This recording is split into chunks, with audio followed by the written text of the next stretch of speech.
দুদিন আগেই কিন্তু আমবাড়ি থেকে ঘুরে এলাম, আবার কিন্তু আজকে চলে এসেছি আমবাড়িতে।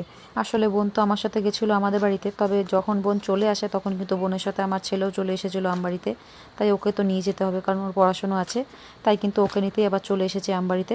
তবে আমবাড়িতে মানে আমার বাপের বাড়িতে কিন্তু বেশিক্ষণ ছিলাম না, ওখান থেকে চলে গেছিলাম দিদির বাড়িতে। আর আমরা কিন্তু অনেকেই গেছিলাম, আমি গেছিলাম, বোন গেছিলো, দাদা গেছিলো, মানে আমাদের তিনজনের পরিবার নিয়েই কিন্তু আমরা গেছিলাম ওখানে। মানে আমরা পুরো ফ্যামিলিটাই চলে গেছিলাম। তো ওখানে কিন্তু খাওয়া দাওয়া করেছি, অনেকটাই মজা করেছি।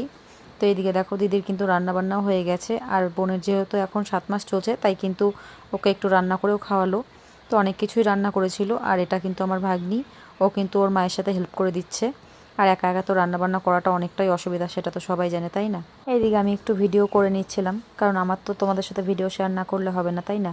এদিকে দেখো আমরা কিন্তু একটু দুপুর দিকে গেছিলাম দিদির বাড়ি, তাই দিদি কিন্তু রান্না করতে অনেকটাই দেরি হয়ে গেছে। আর এতজনের রান্নাবান্না, তাই সময় তো লাগবেই। তো রান্না তো ওর হয়ে গেছে, তাই আমরা কিন্তু খাওয়া দাওয়া করে নিচ্ছি। কারণ আমরা আবার আজকেই বাড়ি চলে আসবো, আর ট্রেনে আসবো, যেহেতু ট্রেনের টাইম 6টা, তাই আমাদের কিন্তু তাড়াতাড়ি করেই বেরোতে হবে। তো এদিকে কিন্তু খাওয়া দাওয়াটাও আমরা করে নিয়েছি, আর আমরা কিন্তু বেরিয়েও পড়লাম। আজকে কিন্তু বাড়িতে চলে যাব সবাই মিলে। আর